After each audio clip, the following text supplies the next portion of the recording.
পারবে না? পারবো। আমি যেটা পারি, তোমাকে নিয়ে পালিয়ে যেতে পারি। আমি নয় তোমাকে নিয়ে পালালাম, তারপর আমার পরিবারটার কি হবে?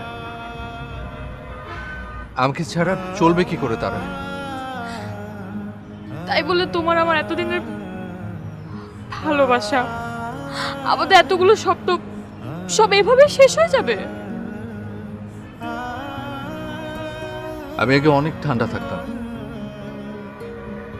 কিন্তু দিন দিন যত টেনশন বাড়ছে আমার মেজাজ তত খারাপ হচ্ছে।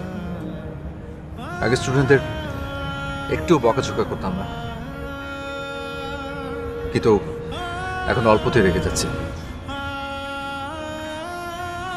এটা একদিন একদিন তোমার উপর পড়বে। তুমি ভাববে ভালোবাসা কমে গেছে। টাকার চিন্তা, একটা দায়িত্ব মানুষকে অস্থির করে তোলে। তোমার কষ্ট হবে, কিন্তু পরে সব ঠিক হয়ে যাবে।